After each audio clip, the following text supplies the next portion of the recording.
Et nous allons continuer avec une table ronde avec, sur le coaching d'organisation. Je vais vous proposer qu'on puisse zoomer sur ce métier de coach d'organisation, sur ses spécificités, ses enjeux, ses mutations, avec pour partager leur expérience 4 éminents coachs d'organisation. Résilience collective, quels enjeux pour les organisations dans un environnement en constante mutation? Voilà quelle va être la thématique. Et je vais maintenant vous présenter les intervenants-intervenantes. Ils se sont mis en face de leurs photos. Bravo pour cette organisation. Et je commence donc par Alain Charlier. Depuis longtemps, ingénieur et pilote privé, Alain s'est tourné de l'opérationnel en industrie vers le coaching depuis près de 15 ans maintenant. Il aime prendre de la hauteur pour explorer le territoire de nouvelles réalités, en appréhender les reliefs, sans craindre les turbulences. Il n'oublie jamais d'atterrir, évidemment, et de revenir au concret du terrain, en donnant du sens à ses interventions qu'il mène en individuel ou collectif pour des équipes et des organisations, que ce soit des entreprises, des administrations, associations et communautés. Et quand je lui ai demandé sa métaphore, voilà celle qu'il m'a donnée. Pour lui, le coach d'organisation, c'est à la fois un sismographe et un satellite. Pourquoi un sismographe? Un sismographe qui capte les signaux faibles au cœur du système complexe et un satellite qui en restitue la cartographie globale et contextualisée.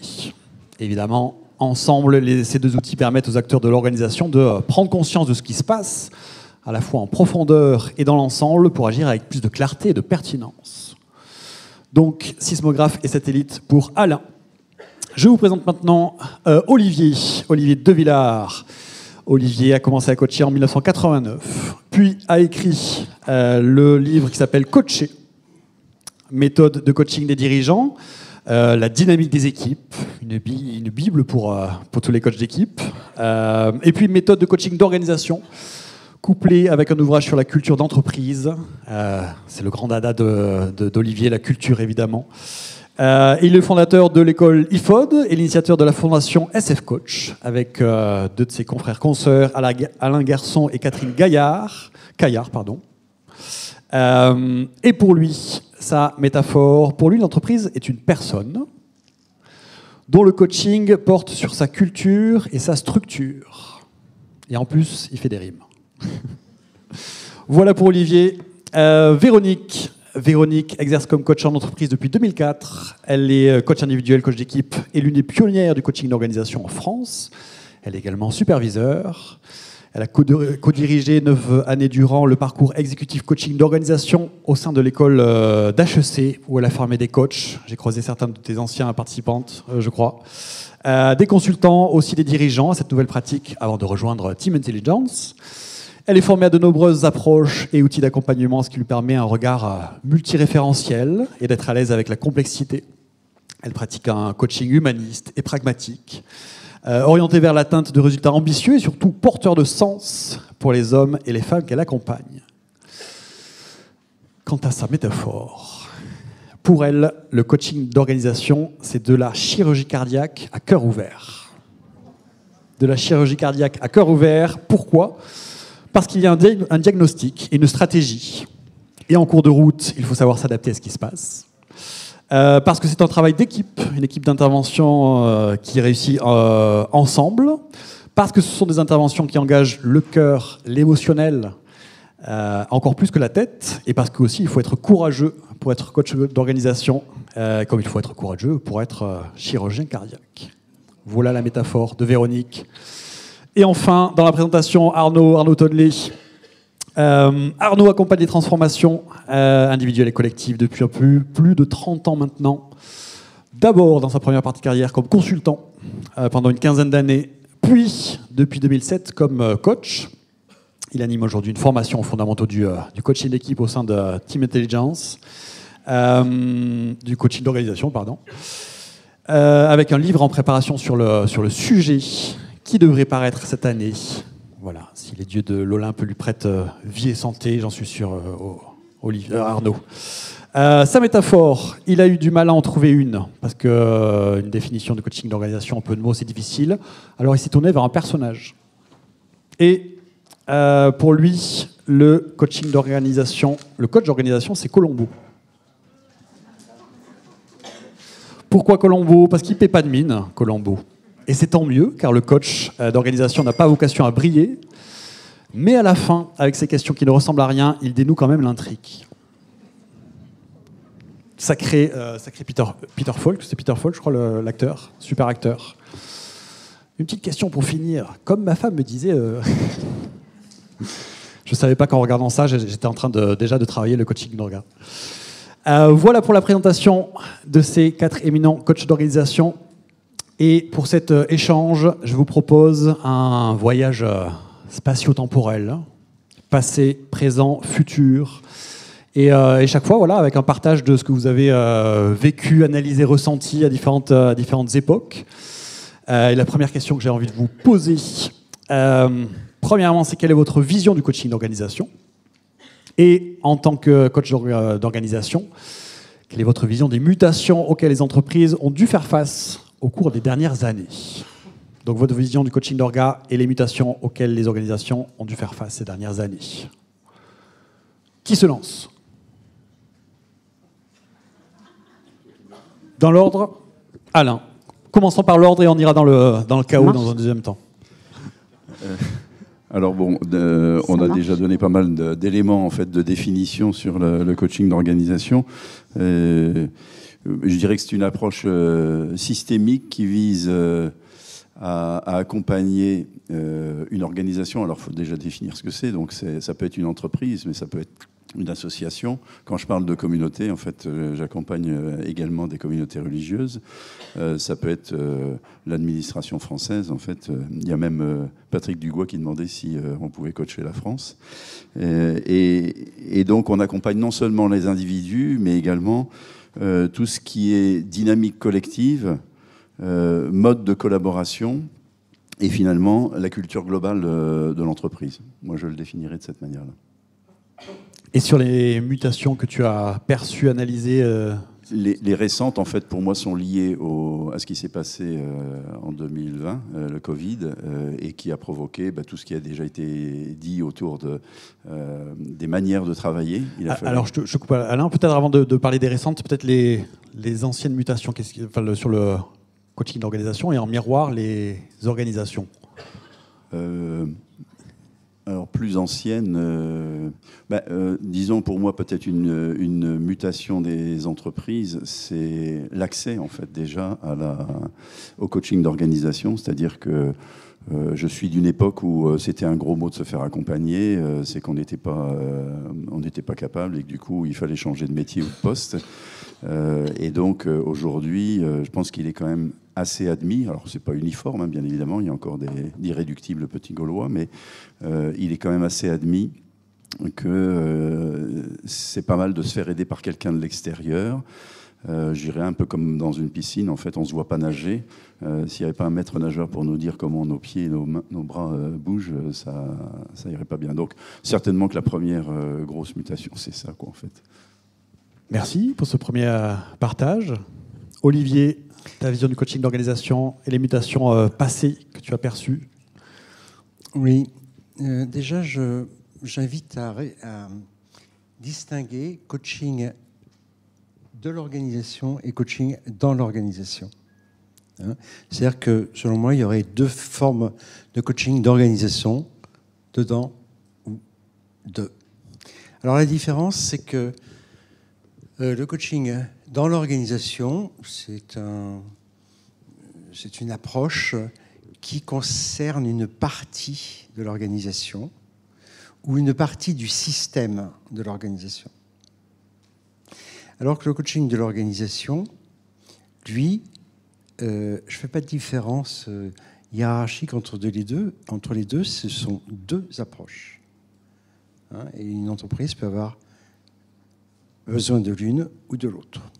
Donc la deuxième, le coaching de l'organisation, ça consiste à prendre cet ensemble comme une personne morale, pour utiliser les termes des juristes, c'est-à-dire comme une personne, une entité globale. On ne coach absolument pas des individus. Un peu comme dans le coaching d'équipe, on coach un collectif. Or, qu'est-ce que c'est qu'un collectif? Alors, le mot collectif, il recouvre plusieurs choses. Hein. Un groupe d'hommes ou de femmes, un groupe de gens qui attendent un autobus, c'est un collectif, d'accord? Des copropriétaires, c'est un collectif. C'est même les seules définitions qu'en donne Wikipédia, qui ne connaît pas encore, en tout cas ces jours-ci, le mot collectif au sens de un ensemble d'interactions. Le collectif, et ce sur quoi nous travaillons, c'est sur un ensemble d'interactions. Donc ça, c'est le coaching du collectif, le coaching de l'organisation. Tout à l'heure, en me présentant, tu m'avais demandé que je donne quelques mots sur le coaching d'organisation. Et j'ai dit, ou tu as dit pour moi, que c'était un coaching de la culture et de la structure.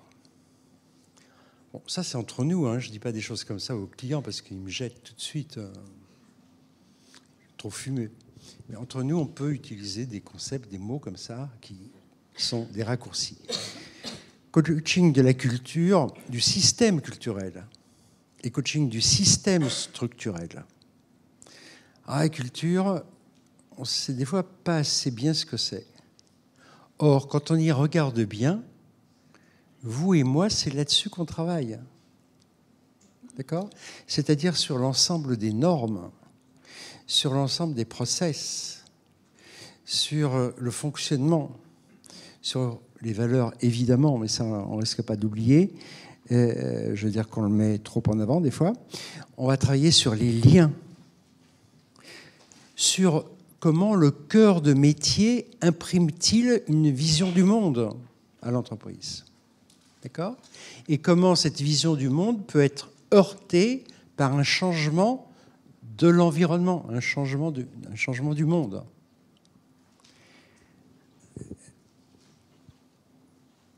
Le coaching de la structure, bon, d'après des études qui ont été faites, sur lesquelles j'ai publié, la structure, il y a des choses à savoir, la structure est l'élément le plus déterminant du fonctionnement d'une entreprise. Hein ?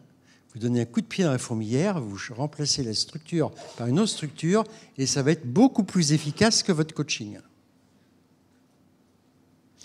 En termes de proportion. Hein. Tout comme, par exemple, il y a des choses, ça me fait penser, que la performance fait plus pour la cohésion que la cohésion ne fait pour la performance.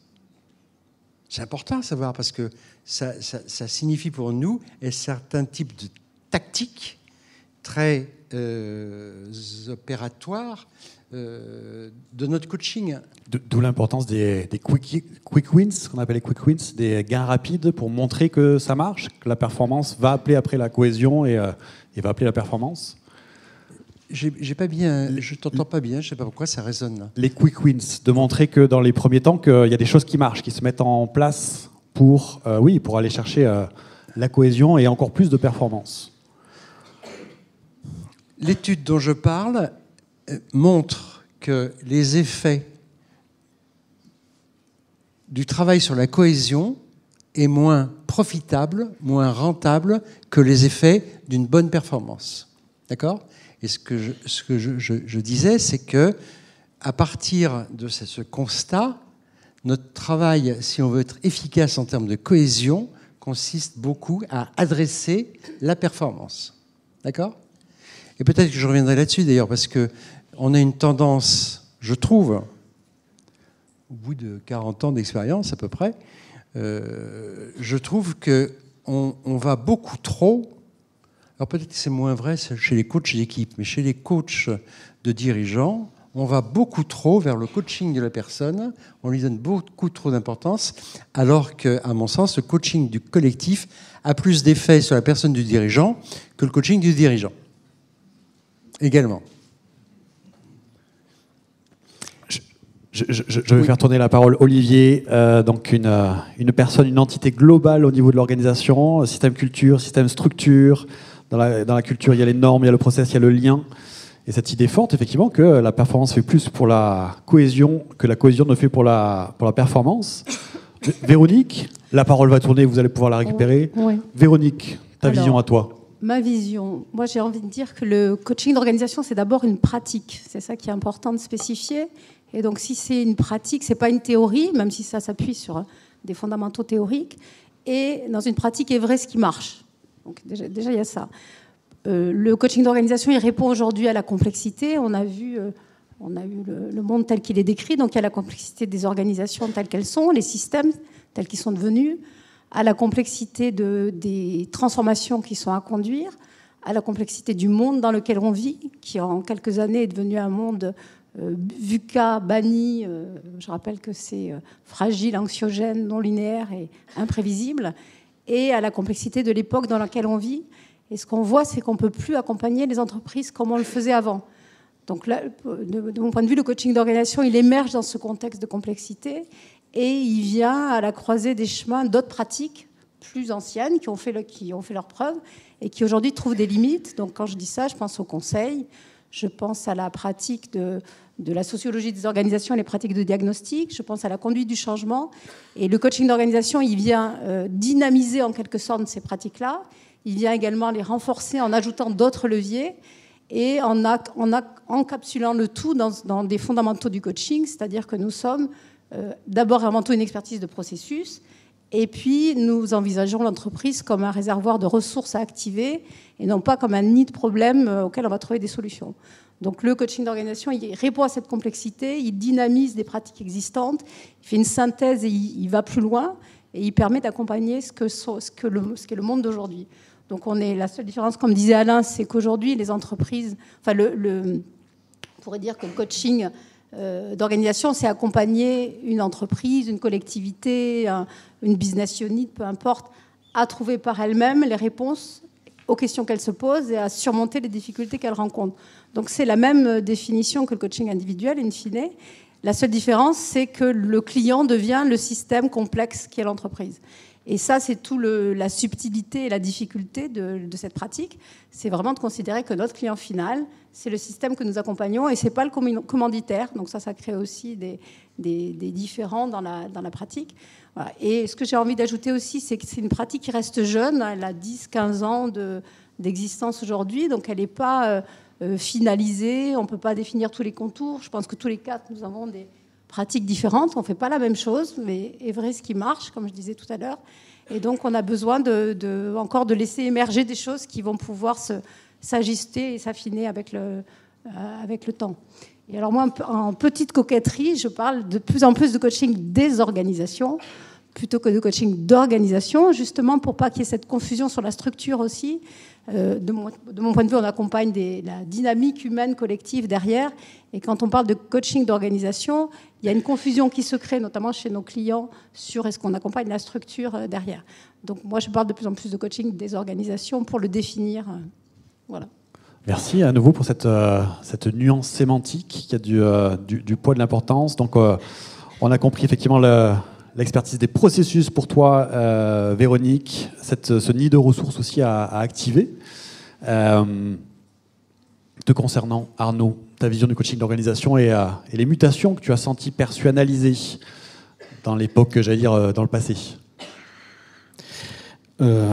Alors moi, je suis pas très spécialiste des définitions, donc j'essaie toujours de me trouver des définitions courtes. Donc la définition la plus courte que j'ai trouvée pour le coach d'organisation, c'est la posture et les outils du coach appliqués à un domaine qui est généralement squatté par nos amis consultants, qui est la transformation.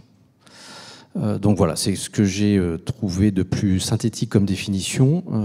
Donc c'est bien un métier de coach, mais appliqué à un domaine qui n'est pas l'individu, qui sont peut-être pas les interactions, qui est la transformation que l'entreprise, l'administration, l'organisation a envie de mener. Alors, sur les mutations, moi je pense que les entreprises, les organisations, elles en ont vécu deux qui sont à la fois fondamentales et un peu sous-estimées. La première mutation, elle a eu lieu, me semble-t-il, il y a une quarantaine d'années, c'est en gros les années 80. C'est-à-dire que dans les années 80, il s'est passé un truc dans lequel on vit encore, c'est qu'on a changé assez radicalement les règles du jeu économique. On est passé d'un capitalisme de type, ce qu'un Michel Albert a appelé un capitalisme de type rénant, industriel, avec priorité mis au long terme et à la stratégie. Et puis basculement, donc dans ce type de capitalisme, on privilégie plutôt le dialogue social, la protection sociale, etc., etc. Les fonds de pension ont relativement peu de choses à dire. Et les entreprises peuvent avoir des stratégies à long terme. Et d'ailleurs, ça a été le grand âge de la stratégie.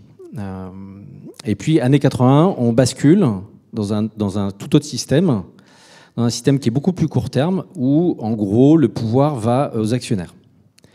Et ça change évidemment un petit peu les règles du jeu, parce que on disparaît la notion de long terme.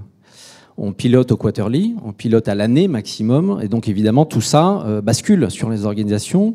Et donc quand vous parlez d'un truc qui s'appelle 2 ans, 3 ans, 4 ans, en fait on comprend juste plus ce que c'est.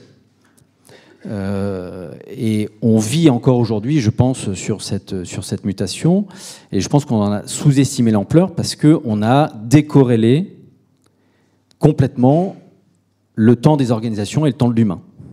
C'est-à-dire qu'en fait, l'humain n'est pas une machine qui fonctionne au quarterly. L'humain est un animal de temps. Il a un passé, un présent, un futur. Et donc, le fait de le forcer à rentrer dans ces temporalités-là, on a déjà un premier souci. Et on vit encore sur ce sujet-là. On n'en est pas sorti. Donc, la deuxième grande mutation, pour moi, elle est de l'ordre démographique. Et du coup, cette démographie... en gros, si je devais la synthétiser, c'est qu'on est dans un creux démographique. Et ça donne du pouvoir aux collaborateurs. Ça donne du pouvoir aux collaborateurs parce que moi, je viens du domaine de la stratégie. La stratégie, c'est en gros, qu'est-ce qui est rare, quoi. Et ce qui est rare est cher. Donc, au XXe siècle, ce qui était rare et donc précieux, c'était l'argent.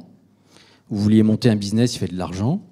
Et puis des savoir-faire. On n'en avait pas. On bascule au XXIe siècle, l'argent coule à flot, vous allez dans n'importe quel fonds d'investissement, ils vous prêtent. Et puis les savoir-faire, vous avez des tutos partout, vous allez sur Internet.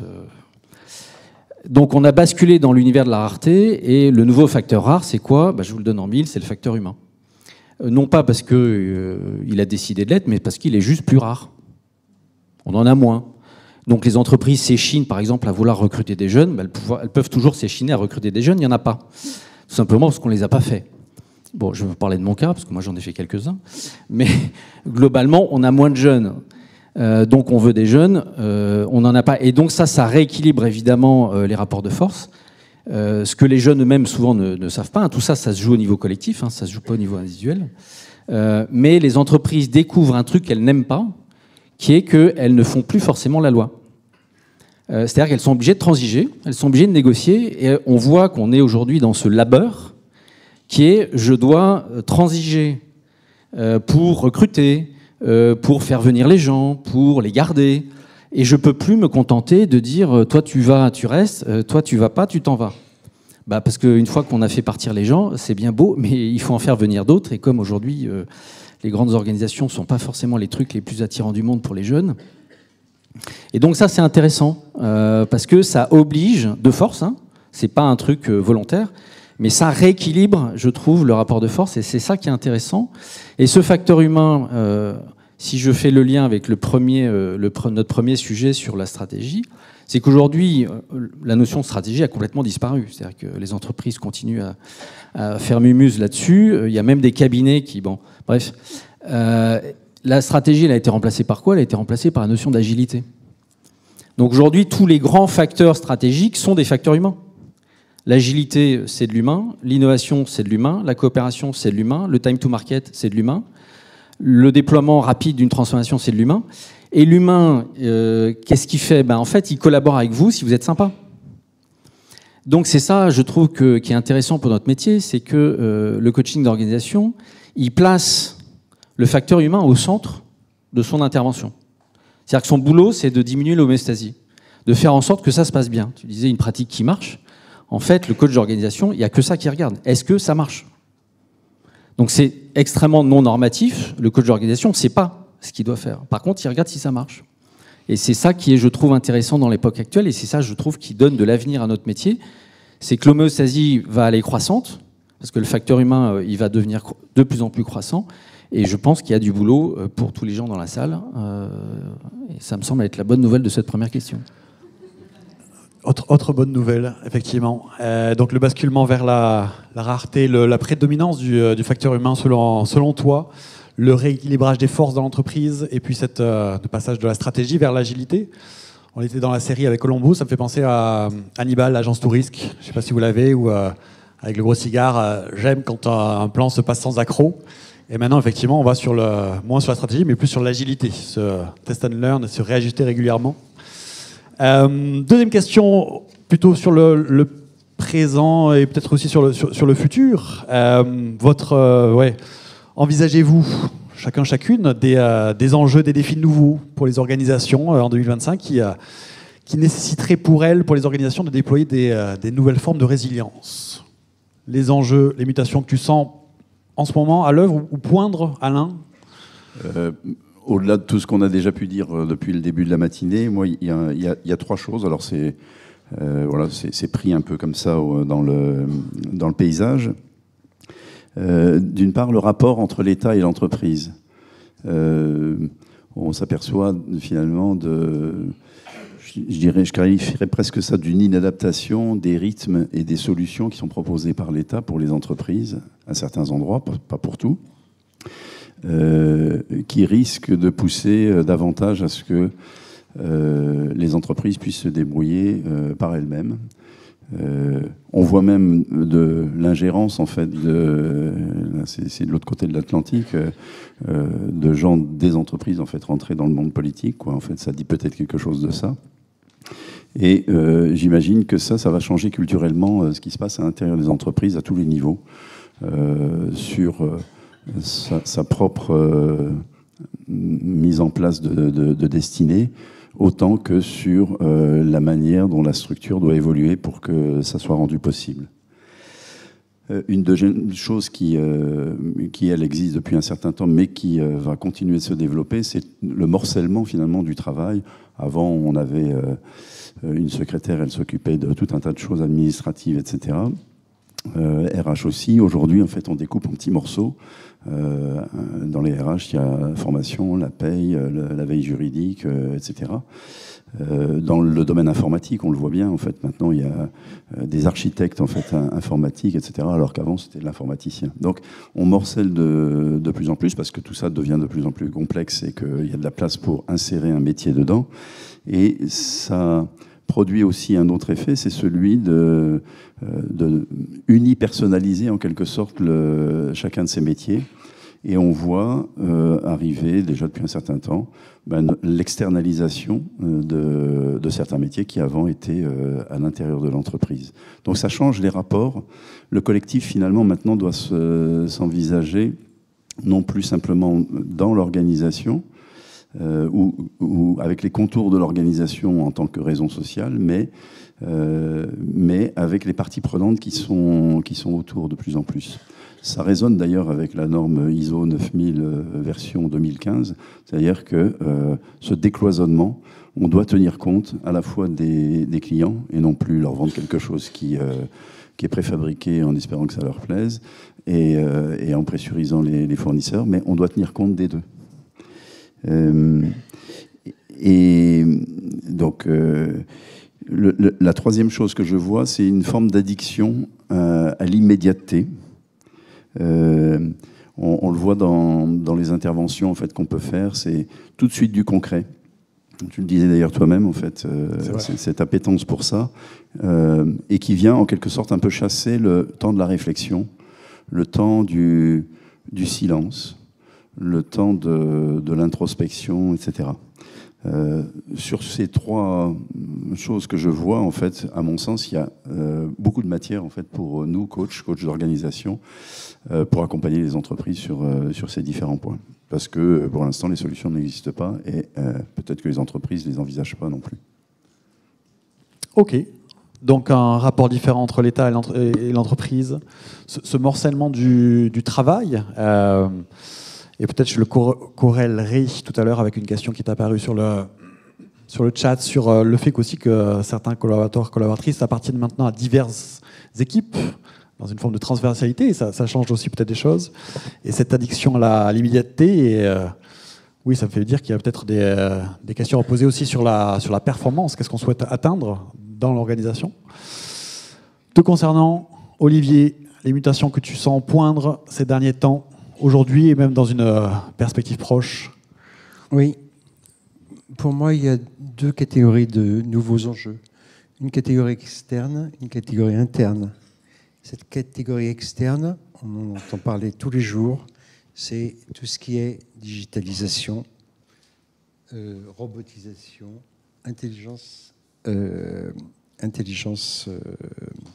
artificielle. Je pense à l'intelligence, à l'IH. Bon, c'est pas la même chose. Il y a la préservation de la biodiversité, le RSE, la sobriété, l'environnement. Il y a tout ça auquel il faut absolument s'adapter. C'est déjà en cours, mais enfin, quand on voit la façon dont l'intelligence artificielle va changer notre façon d'exercer, c'est juste considérable.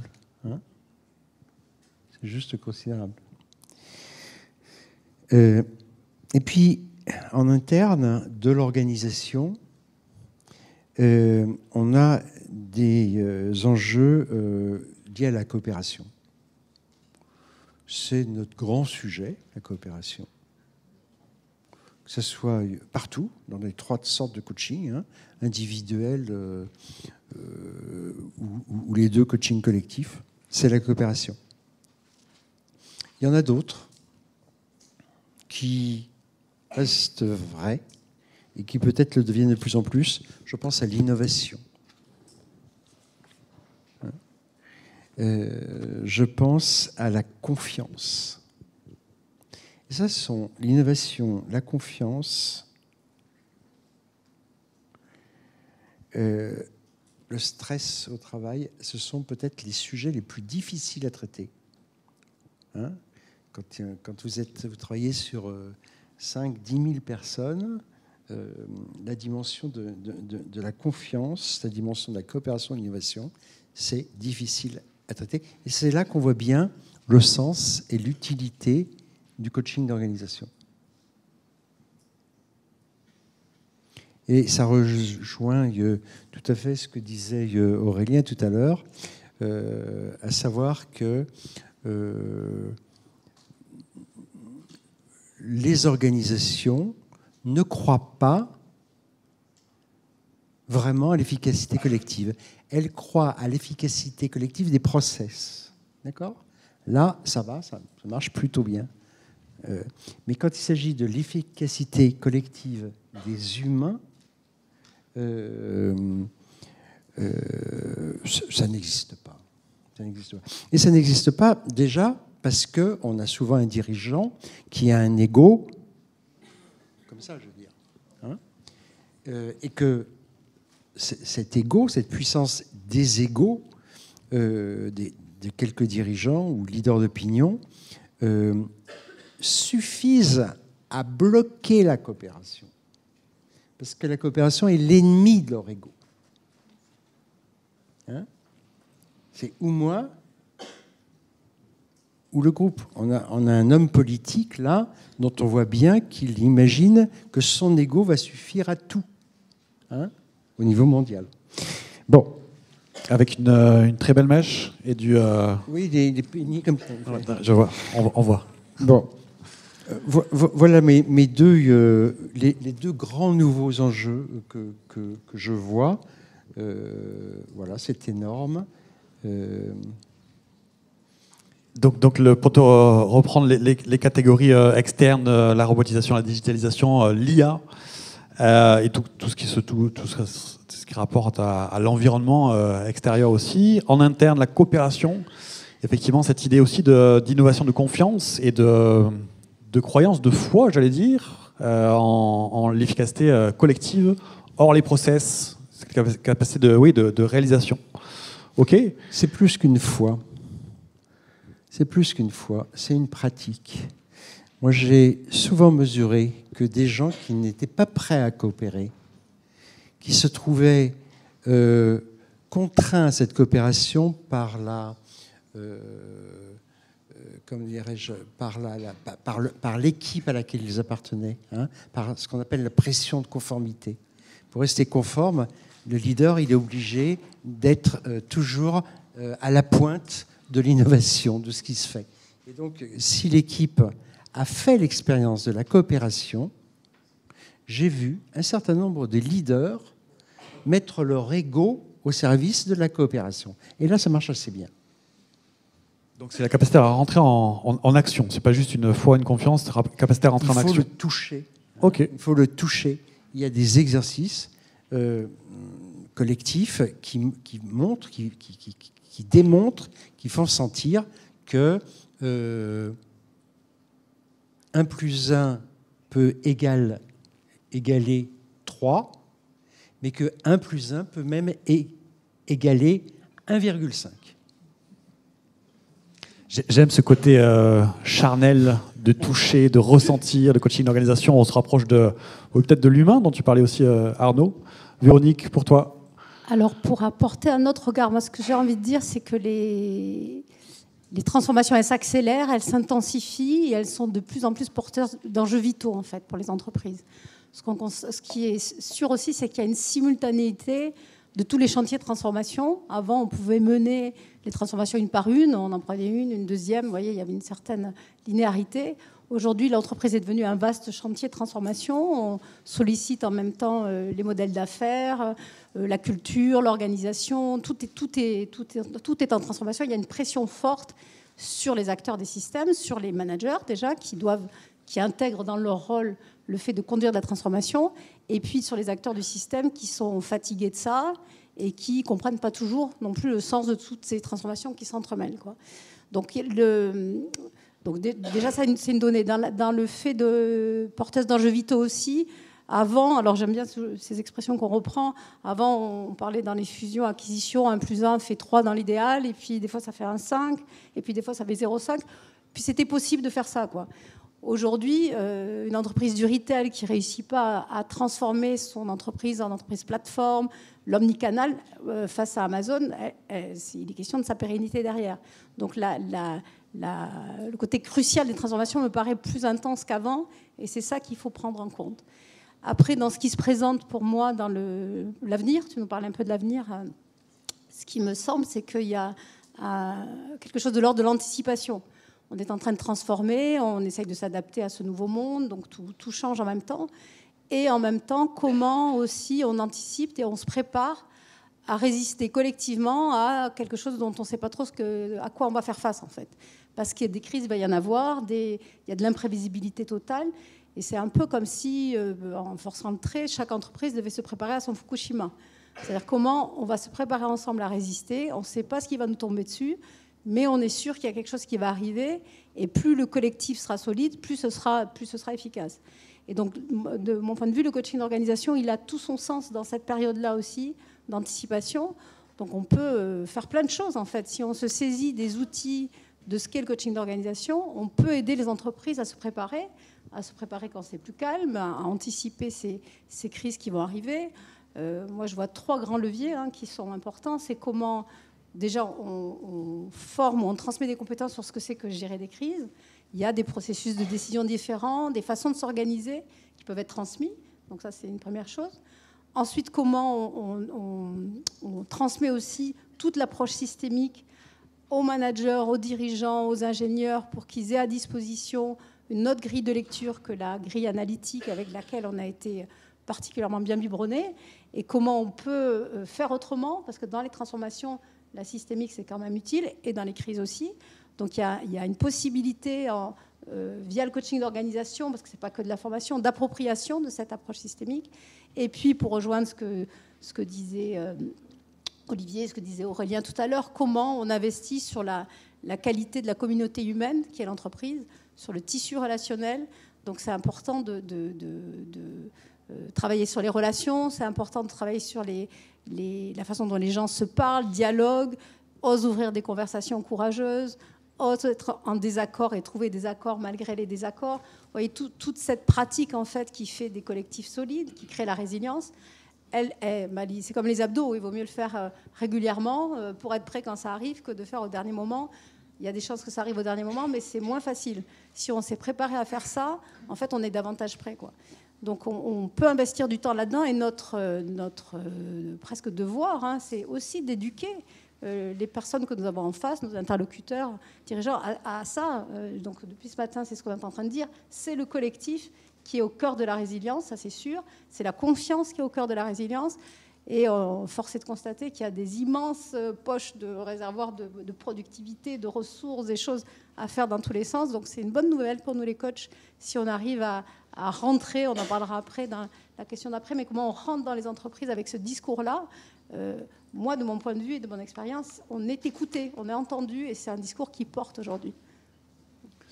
Se dessine la personne organisation, peut-être sous l'impulsion de ce que tu disais, Olivier, qui a des abdos, une organisation a des abdos, on va les accompagner à se créer, se muscler, ok. Arnaud, je te voyais hocher la tête quand Olivier parlait que l'organisation, dans les organisations, on ne croit pas à l'efficacité collective. Tu semblais opiner du chef.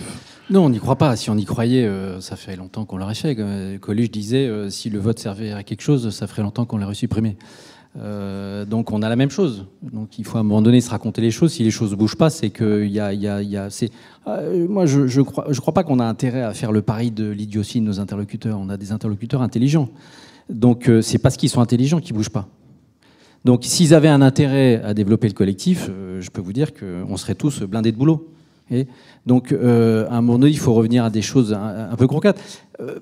La question de l'enjeu, moi je suis jamais très à l'aise avec les termes du débat. On parle de résilience, on parle de RPS, et donc évidemment, dès que vous utilisez ce vocabulaire-là, forcément, vous attirez l'attention sur les individus. Vous dites les individus ou les organisations n'ont pas assez de résilience, et puis les RPS, il y a des risques psychosociaux, et donc qui sait qu'il faut accompagner, c'est les salariés de l'entreprise. Moi, je crois qu'on pourrait, par exemple, au lieu de parler de RPS, on pourrait parler de processus maltraitant. Ah, ça changerait un tout petit peu la donne, parce que du coup, c'est plus les mêmes acteurs qu'il faut faire bouger. Vous voyez, moi, je crois infiniment moins à l'individu maltraitant qu'au processus maltraitant. Et aujourd'hui, on appelle ça RPS, c'est une supercherie. Il n'y a pas de RPS. On a des organisations qui sont blindées de processus maltraitants, qui finissent à la fin par faire qu'on est obligé d'inventer une autre supercherie qui est la notion de santé mentale. Vous voyez, Michel Foucault, il doit se retourner dans sa tombe. Il a complètement déconstruit la notion de folie, et aujourd'hui, on la réinjecte en disant que c'est les individus qui ont des problèmes de santé mentale. En fait, les individus n'ont pas des problèmes de santé mentale. Ils ont des problèmes de processus organisationnel, d'injonctions contradictoires, de double contrainte, de management qui n'ont absolument aucun intérêt à manager, etc., etc. Donc, resituons, on passe son temps, on nous invite à la responsabilisation. Prenons les dirigeants au mot, responsabilisons les dirigeants sur le fait qu'on n'agit pas au bon endroit.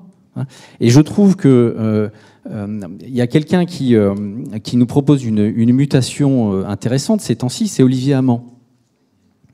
Olivier Amand, il nous dit quoi? Olivier Amand, il nous dit, en fait... Alors, pour le resituer, qui est chercheur biologiste. Il est biologiste, il a une énorme qualité, c'est qu'il est lyonnais, et il est patron de l'Institut Michel Serres, voilà, donc deuxième grande qualité.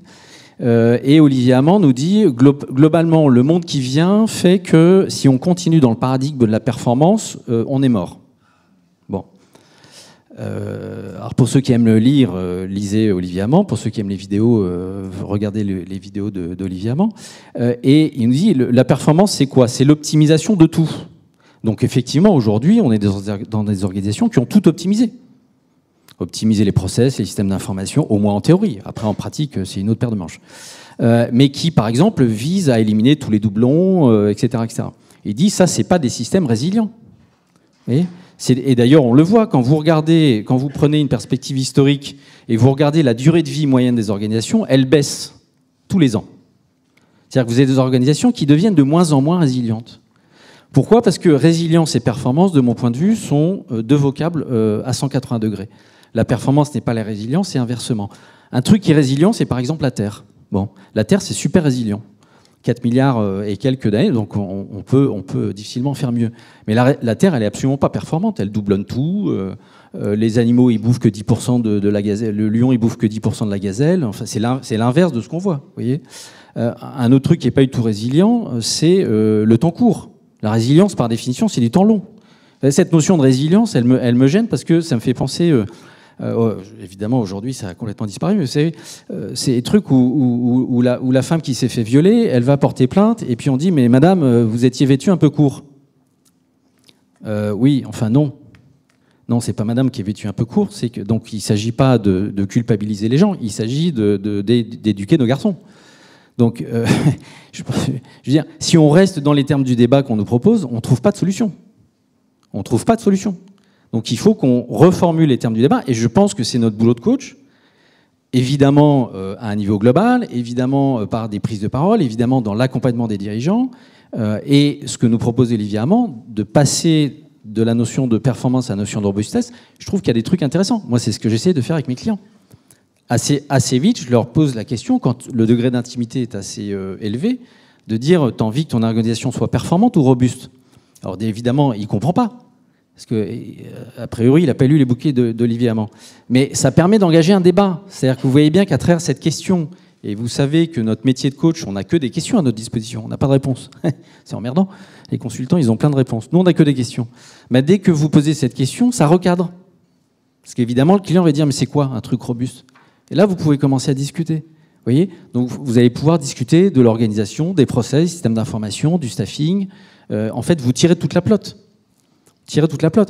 On dit, vous regardez les Chinois. Les Chinois, c'est intéressant, les Chinois.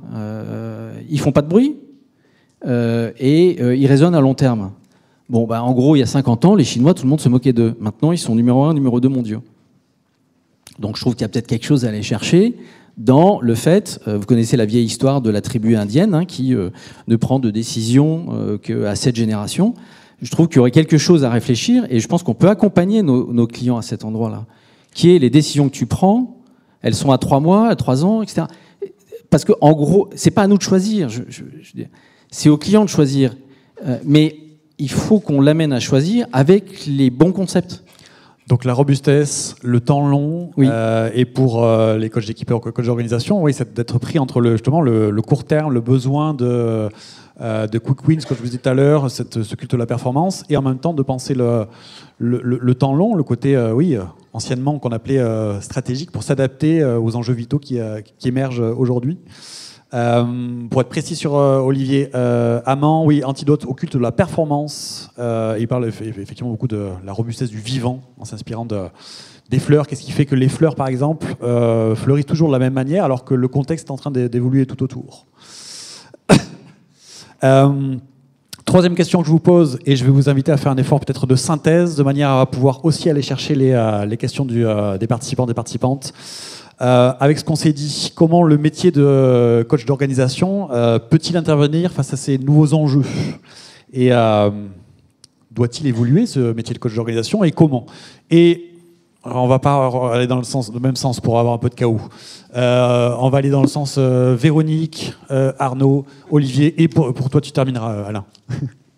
Donc c'est comment c'est quoi la question? Vous pouvez répéter la question? Voilà. Comment le métier évolue? Ouais. Voilà, comment le métier Quoi faire pour faire évoluer le métier? Pour faire évoluer le métier, d'abord, on a besoin de coach d'organisation. Donc, ça, c'est une bonne nouvelle, compte tenu que la demande est là. Alors, c'est très à la mode dans le monde des coachs, le coaching des organisations. Au sein des entreprises, c'est en train de devenir une vraie demande. Elle n'est pas forcément formalisée dans ces termes-là. Les entreprises ne demandent pas forcément un coaching d'organisation, mais il y a une demande d'accompagnement des transformations. Donc, en sachant élaborer une demande, on peut vraiment creuser, élaborer la demande. Il y a matière. En tout cas, le marché est là. Moi, de mon point de vue, cette pratique de coaching des organisations, elle est en train de se structurer aujourd'hui. Il y a beaucoup de formations qui sont en train d'émerger. Il y a des référentiels de compétences qui sont aussi en train de se structurer. Ce que je perçois à travers, c'est que d'abord, on a besoin de coachs qui sont solides, vraiment, parce que tout à l'heure, je disais que c'était courageux. Est-ce qu'on irait jusqu'à la robustesse? Voilà, exactement. Et donc, on a besoin de coachs solides. Un coach solide, c'est quelqu'un qui se sent légitime, qui sait penser une transformation, qui sait ce qu'il fait, et qui s'appuie sur des cadres de référence. C'est aussi quelqu'un qui qui sait ce qu'accompagner veut dire, pour reprendre l'expression de Maëla Paul. Et puis, c'est des coachs qui sont engagés dans un travail de développement personnel, thérapeutique, pour aussi pas importer tous leurs problèmes dans les transformations, on le fait tous un petit peu, et tenir face à la difficulté que sont ces transfos, parce que faire du coaching d'organisation, c'est accompagner des collectifs dans lesquels on a la charge émotionnelle, on a des peurs, on a des résistances au changement, des aspirations, mais c'est pas si simple. Donc on a besoin de solidité. De mon point de vue, et ça pour moi c'est un fondamental important, c'est qu'on a besoin de coachs qui savent travailler en équipe. Donc on bâtit des équipes d'intervention de coachs où il peut y avoir des expertises différentes dans les équipes. C'est un principe systémique, hein, la loi de variété requise, qui dit que pour accompagner la complexité, il faut de la complexité.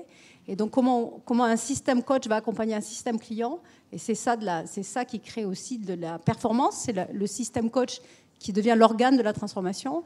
Et malheureusement, les coachs ont les mêmes difficultés que tout le monde dès lors qu'il faut faire équipe.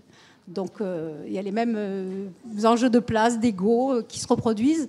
Donc comment on apprend à faire ça? Ça réagit dans le public. Et ça nous sort de nos réflexes. Ça fait longtemps que les coachs sont plutôt des indépendants qui s'associent, mais vraiment comment on fait équipe pour travailler ensemble, comment on œuvre. Et puis avec l'idée de dire que c'est ça qu'on veut faire à nos clients. Donc si nous-mêmes on n'est pas capable de le faire, ça peut être aussi compliqué. Donc pour moi c'est important de faire ça en équipe. Et la troisième chose sur laquelle il y a besoin d'investir, qui va aussi dans le sens de ce que tu disais Arnaud, c'est sur l'éthique, une pratique réflexive sur l'éthique. En fait, quand on fait du coaching d'organisation, on fréquente les zones de leadership, de pouvoir, encore plus que d'autres coachings. On est hameçonné par les mécanismes transférentiels, on est contaminé par les systèmes, donc tout ça se passe, on est instrumentalisé. Et donc comment on réfléchit à ce qu'on fait, ce qu'on ne fait pas, pourquoi, nos gestes métiers. Il y a un besoin très fort de faire ça.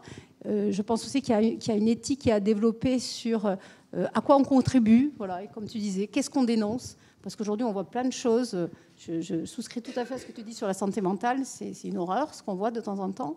Et notre devoir, ça peut être aussi un devoir d'alerte, ou en tout cas sortir de cette neutralité un peu bienveillante du coach Et puis même si on va plus loin, pour le coup tu parlais de Trump, c'est à quoi on a envie de contribuer. Et peut-être que les coachs ont besoin de sortir de cette neutralité. Moi, il y a des entreprises pour lesquelles je n'interviendrai pas. Celles qui sont faciles à dire, hein, c'est quelques entreprises américaines, de Musk, Monsanto, Bayer, Amazon, même AWS. C'est bien dommage.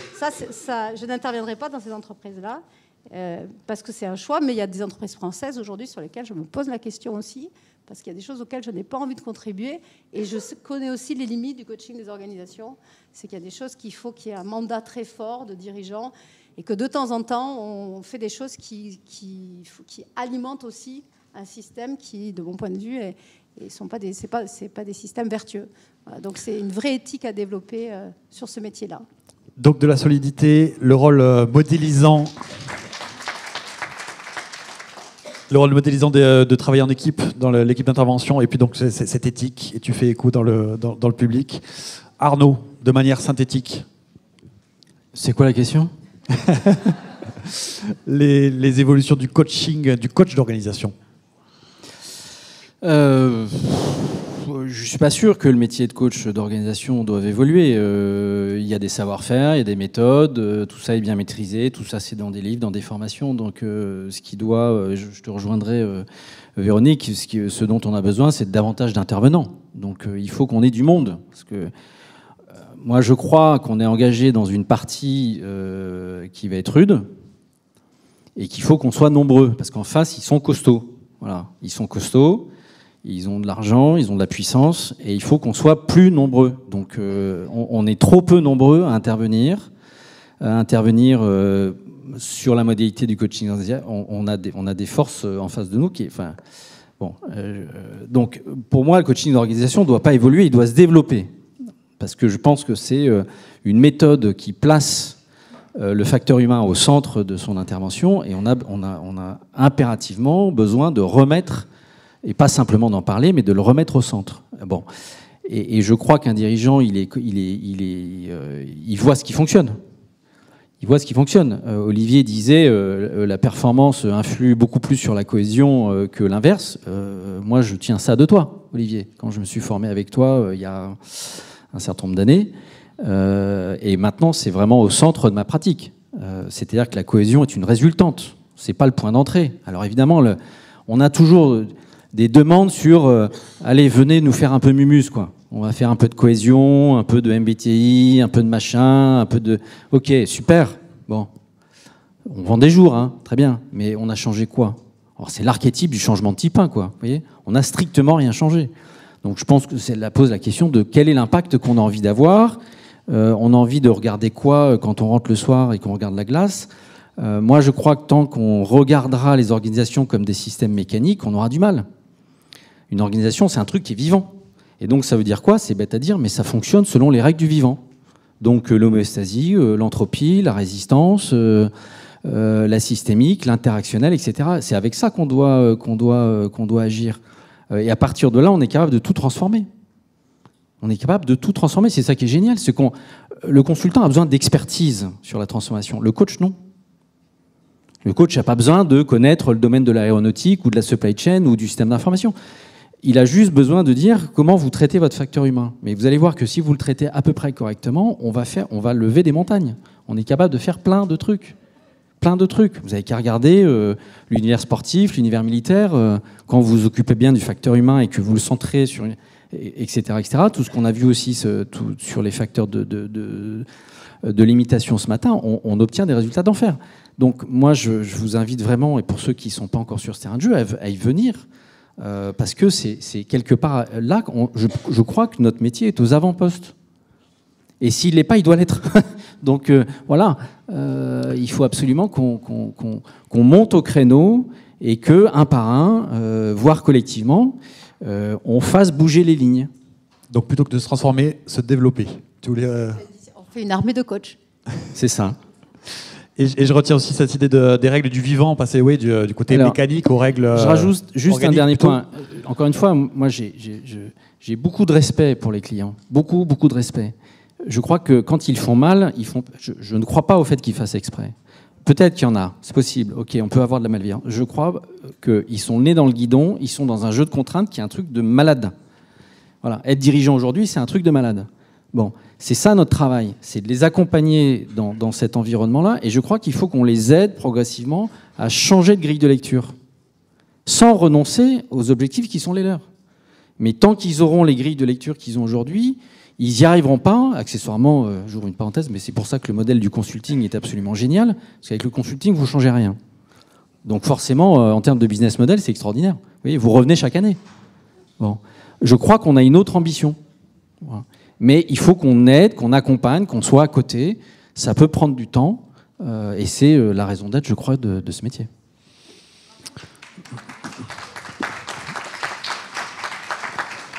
Tout ça résonne. Et je leur dis de manière synthétique, alors que c'est le moment où ils s'engagent, et ils font part de leurs convictions. Donc ça ne sert à rien que je partage de manière synthétique, Olivier, ni Alain. Et on s'arrangera entre nous pour les questions. Qu'est-ce que tu as envie de partager de ton côté, Olivier ? Moi, j'aimerais bien qu'on réfléchisse ensemble sur faut-il coacher Musk. En tout cas, en ce qui me concerne, s'il avait la folie de m'appeler, j'accepterais. En me disant que j'ai une occasion énorme de répondre aux besoins profonds de milliers de collaborateurs et de millions de consommateurs. Bon. Mais je suis prêt à en parler. S'il y avait une vraie demande, moi je veux bien le coacher, mais il faut qu'il y ait une vraie demande de coaching. Ah oui, bien sûr, c'est la condition. C'est la condition. Et quand j'entends ce qui se dit ce matin, moi qui ai commencé à une époque où on ne prononçait pas, on le connaissait à peine, on ne prononçait pas le mot de coaching. Ce n'était pas la peine de le prononcer, on se faisait jeter tout de suite. D'accord ? Donc, quand j'ai vu les écoles se créer, les sociétés professionnelles se créer, je me souviens, les seules conférences où on intéressait les gens, c'était comment il faut faire la première séance de coaching. Bon, quand j'entends ce que j'ai entendu ce matin, je me dis, quel chemin parcouru. Quel chemin parcouru. On a vraiment mis en place les bases d'un vrai métier. Néanmoins, je reste insatisfait. Parce que tu as dit, tu as parlé, tu utilisais un mot que je n'aurais pas osé utiliser, c'était faire mumuse. D'accord ? Parce que je pense que l'avenir et l'enjeu pour le coaching d'organisation, c'est beaucoup plus de viser des processus objectifs, sachant que notre génie, c'est de savoir articuler les processus objectifs et les processus subjectifs. Mais on doit viser ce qui intéresse le client, le processus objectif, et puis si chemin faisant, il découvre qu'il y a des processus subjectifs intéressants et performants, et bien, tant mieux. Ça, c'est le premier point d'enjeu. La deuxième chose, c'est qu'on doit focaliser beaucoup plus sur la problématique du client. Ça me fatigue en mentoring d'entendre des confrères, des coachs qui appliquent des exercices génériques à leurs clients sans avoir compris, analysé la problématique, c'est-à-dire le besoin. La problématique, c'est le système des besoins non satisfaits, si je puis dire. Donc, on doit beaucoup plus se centrer là-dessus. Je vais prendre un tout petit exemple, rapidement. Imaginons qu'il y a un problème de confiance dans une organisation, ça arrive parfois. On fait des exercices de confiance. Il y aura satisfaction du client. Parce que les exercices de confiance centrés sur les individus vont avoir provoqué une foule d'insights, de prise de conscience, qui fera qu'il y aura satisfaction du client. Eh bien, moi, superviseur, je dirais, tu n'as pas rendu service à ton client. Ce n'est pas ça le besoin. Parce que l'exercice, très utile pour les individus, il ne change rien au modèle des interactions. D'accord ? Et le problème de confiance dans cette organisation, certes, ça repose sur la difficulté à lâcher prise d'un certain nombre de gens, sur les égos d'un certain nombre d'autres, mais le travail à faire, il est sur les interactions de non-confiance. Le troisième point, et j'aurais presque terminé, c'est de focaliser sur les pratiques de coopération. On doit savoir qu'est-ce que c'est qu'un collectif. Et ce n'est pas si facile que ça. Il y a très peu de littérature là-dessus qui définissent le collectif. Même si tu l'as approché ce matin. Donc, notre job, c'est fondamentalement la coopération collective, le grand collectif. Et puis enfin, je pense qu'on n'est pas... On ne tient pas notre place. On n'est pas à la hauteur de notre vocation. Nous devrions être des veilleurs. Nous devrions être des phares. Nous devrions réfléchir ensemble à ce à quoi les entreprises, dans les 10 ans qui viennent, vont avoir besoin. D'accord ? Plutôt que de les suivre à partir des demandes des entreprises leaders, moi j'ai envie de dire qu'on doit réfléchir en amont. J'étais très frappé quand j'ai commencé de la façon dont une équipe de coach a été mise en place chez IBM dans les années 80. D'accord ? Et ces gars-là, qui se sont donné beaucoup de liberté, mais qui ont vraiment fait bouger le système IBM, qui autrement serait peut-être mort. Ces gars-là avaient une vraie carte blanche, y compris de la direction générale. C'est-à-dire que la direction générale était tellement paniquée par ce qui lui arrivait qu'elle leur avait donné la permission de les remettre en question. Et ils ne s'en sont pas privés. Et ça a marché. Merci Olivier pour le partage, focaliser sur les...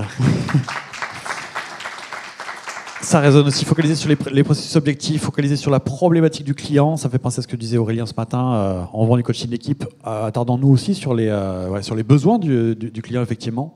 La coopération, être des veilleurs, un phare.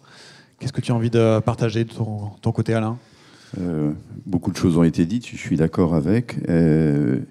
Je dirais qu'en fait, le coaching, un peu comme le coach d'ailleurs, c'est une danse. C'est une danse avec, pour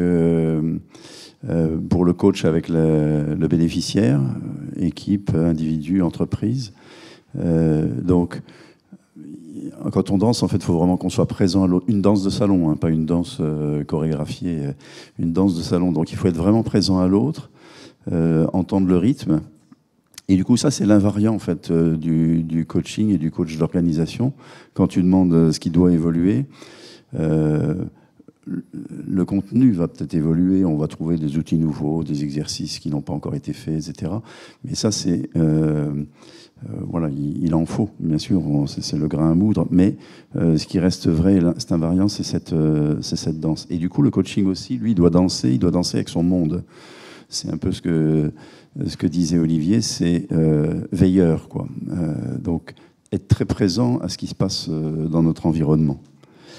Et je crois aussi que donc le coaching, c'est pas du consulting, parce que le consulting, c'est la mise en application d'outils, de modèles, etc., qui sont censés marcher, puisqu'on connaît ce qui marche, etc. Alors que le plus grand outil du coach, c'est le coach lui-même. Et donc le coach est appelé en permanence à une conversion personnelle, à un travail personnel sur lui-même pour devenir mieux qu'il est. Devenir mieux qu'il est. Ok, donc se dépasser. J'étais sur Danser avec son monde, que je trouve très beau aussi, Danser avec son monde. Merci tous les quatre pour ce partage d'expérience, d'expertise, de cœur aussi, de conviction. Et c'est vrai qu'on a besoin de ça. Courte danse avec vous, dans un tempo assez rapide. Je vous propose qu'on prenne 2 questions. Premier arrivé, premier servi, et ensuite on ira prendre des forts. Je vois une première main se lever là-bas. Je vais donner le micro.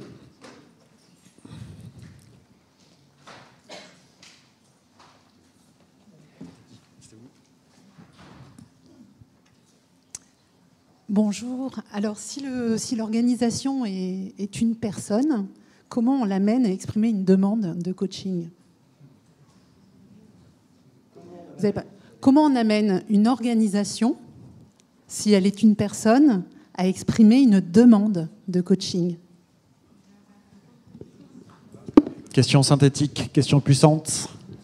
Alors c'est bien là le problème, je dirais, c'est que la demande en coaching d'organisation, elle vient soit d'un commanditaire. Notre rôle va être d'élargir et de voir un petit groupe de personnes pour essayer de faire en sorte que cette demande devienne collective.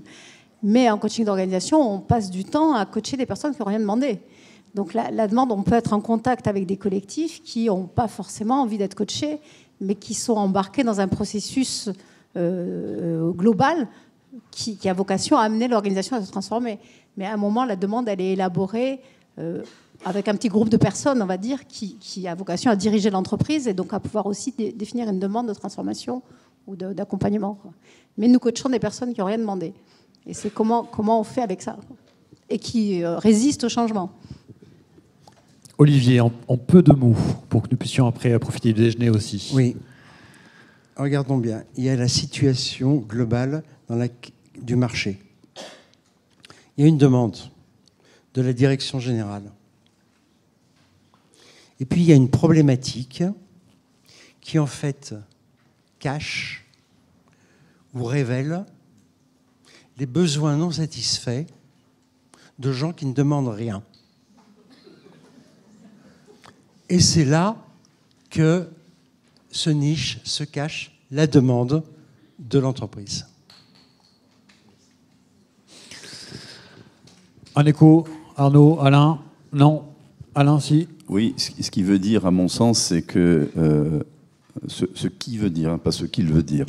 Ce qui veut dire, à mon sens, que on reçoit la demande du commanditaire et en même temps, on peut s'en méfier un petit peu, quoi, en quelque sorte. Il faut pas y répondre. Il faut lui dire oui, parce qu'on est poli, mais ensuite, il faut se dire, bon, je vais quand même chercher ce qu'il faut trouver dans la manière dont c'est présenté. Oui, je reprends parce que je n'ai peut-être pas été suffisamment clair.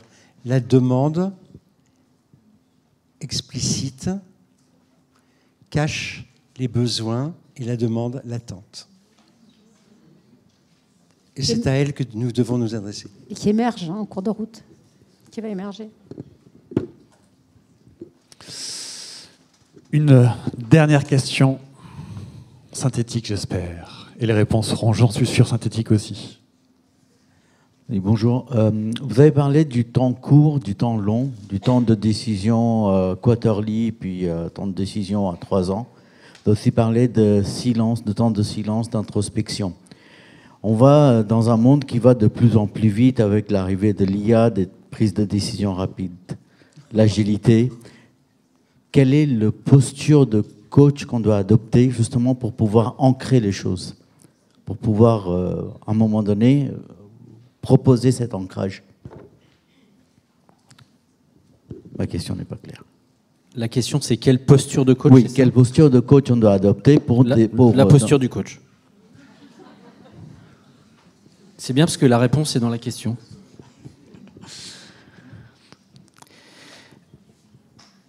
Moi, encore une fois, il n'y a pas de... D'abord,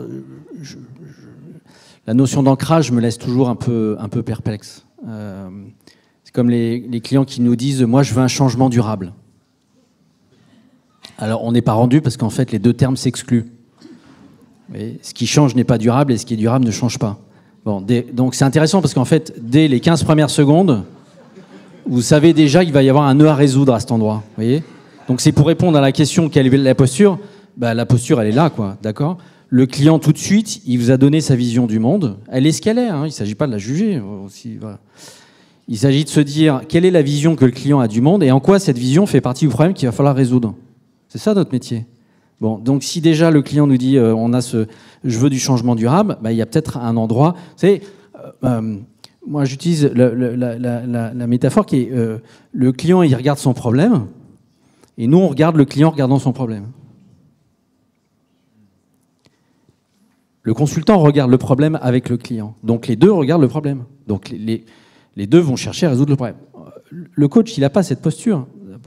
D'abord, parce qu'il n'y connaît rien. Enfin, c'est quand même un métier qu'on fait tous parce qu'on ne sait rien faire. Dis pas tout. Et que ce n'est pas notre métier. Notre métier, c'est pourquoi à un moment donné, le client, il n'arrive pas à faire ce qu'il a envie de faire. Quoi qu'il ait envie de faire. Mais s'il nous appelle, c'est bien qu'à un moment donné, il a un petit souci, parce qu'autrement, il se passerait de nous. Je veux dire, le fait de nous appeler, ça lui coûte des sous. Il a peut-être envie de mettre ses sous ailleurs. Donc s'il dépense de l'argent à cet endroit-là, c'est qu'il tourne en rond. Vous voyez ?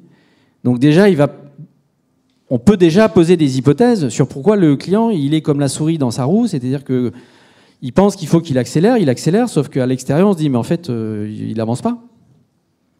Mais lui-même ne le voit pas. Il ne le voit pas. Et c'est pas qu'il est idiot, c'est qu'il est dedans.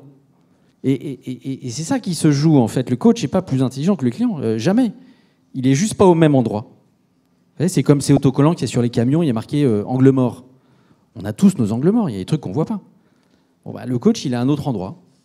Voilà. Il dit, tiens, là, on a un truc, là. Si on continue dans cette voie, ça... Et il va falloir y aller subtilement parce que le client, il n'a pas payé pour qu'on lui change ses croyances. Il a payé pour un résultat.